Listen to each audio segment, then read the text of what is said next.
जय हिंद साथियों, मैं हूं नितिन कुमार चारी और एंडेवर प्रेप में आपका बहुत बहुत स्वागत है। आज का जो हमारा चर्चा का मुद्दा है वो है प्रोटोटाइप फास्ट ब्रीडर रिएक्टर।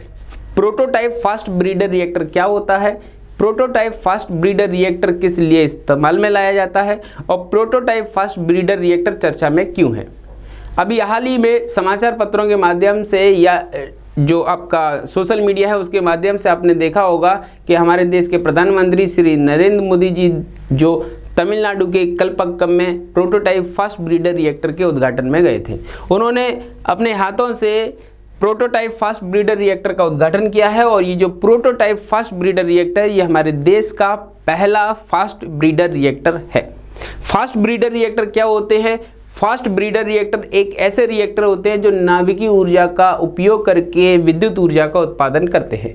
विद्युत ऊर्जा का उत्पादन क्यों कर रहे हैं? क्योंकि किसी भी देश के विकास के लिए विद्युत ऊर्जा बहुत आवश्यक होती है और विद्युत ऊर्जा का उत्पादन ऐसा नहीं है कि केवल रिएक्टर के माध्यम से ही होगा। रिएक्टर के अलावा भी कई माध्यम हैं जहाँ से हम विद्युत ऊर्जा का उत्पादन कर सकते हैं, जैसे कि हम परंपरागत ऊर्जा संसाधन में ताप विद्युत केंद्र के माध्यम से भी ऊर्जा का उत्पादन कर रहे हैं और आगे हम इसका उत्पादन कम से कम करना चाहते हैं। उसके पीछे कारण है कि हम जीरो कार्बन नेट को भी प्राप्त करना चाहते हैं जिससे हमारा पर्यावरण सुरक्षित रहे। तो ऐसी स्थिति में हमें अन्य संसाधनों पर ध्यान देना होगा और वर्तमान में सबसे अच्छे संसाधन के रूप में हमारे सामने जो है वो है प्रोटोटाइप फास्ट ब्रीडर रिएक्टर। इस फास्ट ब्रीडर रिएक्टर की जो क्षमता है वो 500 मेगावाट है। इसके उत्पादन की क्षमता में भी आगे चल के बढ़ोतरी की जाएगी और लगातार इस तरीके से हम क्या करेंगे, फास्ट ब्रीडर रिएक्टर या रिएक्टर के माध्यम से विद्युत उत्पादन में क्या हो जाएंगे, सक्षम हो जाएंगे। तो हमारी ऊर्जा उत्पादन की जो क्षमता है वो बढ़ जाएगी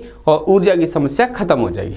ठीक, तो ये तो हुआ चर्चा का विषय। इसके बाद अगर हम इसके तकनीकी पक्ष को जानें कि भैया न्यूक्लियर रिएक्टर क्या होता है, कैसे काम करता है, तो न्यूक्लियर रिएक्टर जो होता है वो नाभिकीय विखंडन के सिद्धांत पे काम करता है।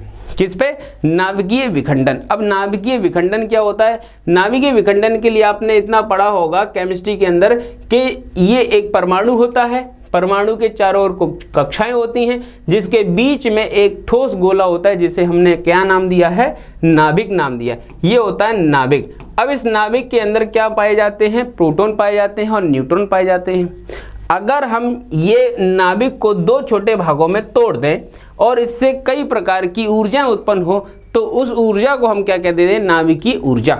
अब ऐसे कौन से तत्व हैं जहां से ऊर्जा उत्पन्न हो रही है? तो वो तत्व जो कहलाते हैं वो कहलाते हैं नाभिकीय रिएक्टर के अंदर इस्तेमाल होने वाले रेडियो एक्टिव तत्व। कैसे तत्व कहलाते हैं? हिंदी में इसको कहते हैं रेडियोधर्मी। क्या कहते हैं? रेडियो धर्मी, यानी कि radio active element. Radio active element के अंदर ये विशेषता होती है, उसके अंदर स्वयं ऊर्जा निकलती रहती है जिसे हम क्या कहते हैं? न्यूक्लियर फिनोमिना कहते हैं। न्यूक्लियर फिनोमिना के माध्यम से हमें पता चलता है कि इसके अंदर ऊर्जा होती है, ये ऊर्जा का भंडार होता है। अब इस ऊर्जा के भंडार को नाभिकीय विखंडन, किसके माध्यम से? नाभिकीय विखंडन और नाभिकीय संलयन, नाभिकीय विखंडन और नाभिकीय संलयन, इन दोनों क्रियाओं के माध्यम से हम ऊर्जा का उत्पादन करते हैं। तो जो न्यूक्लियर रिएक्टर हम अभी जो बात कर रहे हैं वो कर रहे हैं नाभिकीय विखंडन के माध्यम से ऊर्जा का निर्माण। अब नाभिकीय विखंडन से भी देखें तो दो प्रकार की क्रिया होती है नाभिकीय विखंडन में। तो नाभिकीय विखंडन में ये दो प्रकार की क्रियाएं हो रही हैं। एक हो रही है नियंत्रित। कैसी हो रही है? एक नियंत्रित और दूसरी हो रही है अनियंत्रित। दूसरी कैसी हो रही है? अनियंत्रित। अगर हम अनियंत्रित की बात करेंगे तो उसका उदाहरण होता है आपका परमाणु बम। क्या होता है? परमाणु बम। फिर उसके बाद जो नियंत्रित अभिक्रिया, इसके माध्यम से ही आप क्या कर रहे हैं? विद्युत ऊर्जा का निर्माण कर रहे हैं, यानी कि ऊर्जा का निर्माण जो है वो आप नियंत्रित अभिक्रिया के माध्यम से ही करते हैं। अब जो नियंत्रित अभिक्रिया कैसी होती है इसको अपन समझने का प्रयास करते हैं। देखो, आपने एक भारी नाभिक लिया, इस नाभिक का नाम हम रखते हैं यूरेनियम। ये रेडियो एक्टिव एलिमेंट है। इस रेडियो एक्टिव एलिमेंट के ऊपर अपन ने क्या कराई? न्यूट्रॉन की बौछार कराई या बमबार्डी कराई। इसके बाद ये नाभिक फटेगा, फटने के बाद दो छोटे छोटे नाभिक में बटेगा। ठीक है, दो छोटे नाभिक में बटने के बाद साथ ही साथ इसमें न्यूट्रॉन जो होंगे, 3 न्यूट्रॉन्स बाहर निकलेंगे। इन 3 न्यूट्रॉन के बाहर निकलने से क्या होगा? इनमें अपार ऊर्जा होगी और उस ऊर्जा को हम क्या करेंगे? कंट्रोल। अगर कंट्रोल नहीं करेंगे तो ये क्रिया लगातार बढ़ेगी, 1 से 3 फिर बनेंगे और 1 से 3 लगातार ये बनते जाएंगे, जैसे इससे भी 3 बनेंगे, फिर इससे भी 3 बनेंगे, फिर इससे भी, लगातार ये 1 से 3 बनते जाएंगे और ये क्रिया अनकंट्रोल रूप में आगे बढ़ती जाएगी और इसी को ही हम कहते हैं क्या, परमाणु बम। लेकिन अगर हम इसको रिएक्टर के माध्यम से कंट्रोल कर लेते हैं, 3 में से 2 कंट्रोल कर लिए, 1 बचा, तो ये क्रिया को आगे बढ़ाएगा, फिर 3 बनेंगे, फिर हम 2 को कंट्रोल कर लेंगे तो 1 बचेगा, वो आगे बढ़ाएगा और इस तरीके से ये क्रिया आगे बढ़ती जाएगी और 1 को फ्री छोड़ देंगे, बाकी को 2 को कंट्रोल कर लेंगे और इस प्रकार से ये अभिक्रिया जो होगी एक निश्चित चेन यानी कि श्रृंखला के रूप में होगी, जिसे हम कहते हैं कंट्रोल चेन रिएक्शन यानी कि नियंत्रित श्रृंखला अभिक्रिया। तो नाभिकीय रिएक्टर यानी कि आपका जो न्यूक्लियर पावर प्लांट होता है, इस न्यूक्लियर पावर प्लांट के अंतर्गत आप इसी नाभिकीय विखंडन की नियंत्रित अभिक्रिया के द्वारा क्या कर रहे हैं, नाभिकीय ऊर्जा का उपयोग करके विद्युत ऊर्जा का निर्माण कर रहे हैं, जिससे आप जो नेट जीरो है उस लक्ष्य को भी प्राप्त कर पाएंगे और साथ ही साथ पर्यावरण को नुकसान नहीं होगा और विद्युत की जो खपत है वो आसानी से हो पाएगी या विद्युत की जो समस्या है वो खत्म हो जाएगी। इसलिए हम इतना न्यूक्लियर रिएक्टर पे फोर्स दे रहे हैं। ठीक, अब आप ये समझेंगे कि न्यूक्लियर रिएक्टर होते कौन कौन से प्रकार के हैं।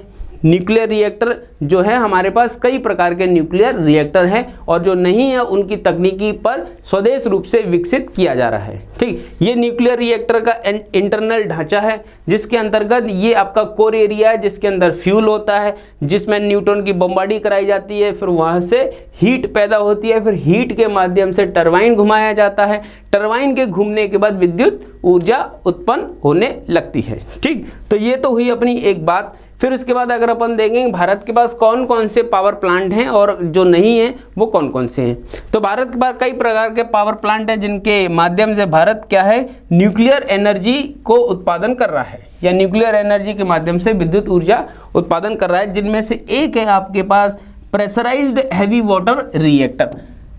प्रेशराइज्ड हैवी वाटर रिएक्टर का नाम मतलब होता है कि आपका जो हैवी वाटर है, भारी जल है, उसको प्रेशराइज्ड करके रिएक्टर के अंदर क्या कर रहे हैं, अपन विद्युत ऊर्जा का उत्पादन कर रहे हैं। इसके अलावा अन्य देखें तो आपके पास थर्मल रिएक्टर या फास्ट न्यूट्रॉन रिएक्टर, हल्के जल रिएक्टर यानी कि लो वाटर रिएक्टर, दावित जल रिएक्टर यानी कि प्रेशराइज्ड वाटर रिएक्टर, फिर उबलते पानी रिएक्टर यानी कि बॉइल्ड वाटर रिएक्टर, ये कुछ रिएक्टर हैं। इसके अलावा अगर अपन देखें तो आपके पास गैस कूल रिएक्टर, हल्का पानी ग्रेफाइट संचारित रिएक्टर यानी कि low water graphite reactor, prototype fast breeder reactor. अब ये जो प्रोटोटाइप फास्ट ब्रीडर रिएक्टर है, इसी रिएक्टर का माननीय प्रधानमंत्री श्री नरेंद्र मोदी जी द्वारा 4 मार्च को उद्घाटन तमिलनाडु के कल्पक्कम में किया है। इसकी उत्पादन क्षमता जो है वो है 500 मेगावाट की और जो कि वर्तमान के तमिलनाडु के अंदर स्थित है। ठीक, और ये हमारे देश का पहला फास्ट ब्रीडर रिएक्टर है। ठीक, अब यहाँ से परीक्षा में प्रश्न आएंगे, देश का पहला fast breeder reactor prototype fast breeder reactor कहाँ है, तमिलनाडु में। तमिलनाडु में कहाँ है, कल्पक्कम में। कितनी मेगावाट उत्पादन क्षमता है, 500 मेगावाट उत्पादन क्षमता है। इसका तकनीकी पक्ष क्या है, तो ये प्रोटोटाइप फास्ट ब्रीडर रिएक्टर किस टेक्निक पे काम करता है, इसके बारे में चर्चा हम अगले लेक्चर में करेंगे। ठीक है, इसके बाद देखेंगे नए प्रकार के परमाणु रिएक्टर कौन कौन से होते हैं, तो लिक्विड मेटल फास्ट रिएक्टर होता है, पिघला हुआ नमक रिएक्टर होता है, फिर उसके बाद उच्च तापमान गैस कूल रिएक्टर होता है और सुपर क्रिटिकल जल रिएक्टर। ये कुछ रिएक्टर हैं जो नए प्रकार के रिएक्टर हैं, इन पर कार्य चल रहा है। तो भारत न्यूक्लियर एनर्जी के माध्यम से विद्युत ऊर्जा के उत्पादन में लगातार वृद्धि कर रहा है और वो भी कैसी, स्वदेश तकनीक पर आधारित, यानी कि हमारी स्वदेश तकनीक मेक इन इंडिया के अंतर्गत प्रमोट की जा रही है, जिससे हम अपने देश के अंदर अपने देश की तकनीक के माध्यम से ही अपनी देसी उत्पादों को बनाकर देश के विकास में योगदान दे रहे हैं। ठीक, अगर वीडियो पसंद आया हो तो इसको लाइक, शेयर और सब्सक्राइब जरूर करें। और अगर आप हमसे जुड़ना चाहते हैं तो ये हमारे सोशल मीडिया हैंडल हैं, जिसके अंतर्गत आपको टेलीग्राम, फेसबुक, हमारी वेबसाइट, इंस्टाग्राम, ट्विटर और एप्लीकेशन तथा यूट्यूब, ये माध्यम मिलेंगे हमसे जुड़ने के लिए। अगर आप MPPSC के विद्यार्थी हैं तो प्रारंभिक परीक्षा की टेस्ट सीरीज हमारे एप्लीकेशन पर उपलब्ध है। आप एप्लीकेशन के अंदर एक फ्री टेस्ट है, उसको देकर हमारी क्वालिटी को जांचकर हमसे जुड़ सकते हैं। ठीक, उम्मीद है आपको चीज़ें पसंद आई होगी। मिलते हैं अगले लेक्चर में। जय हिंद।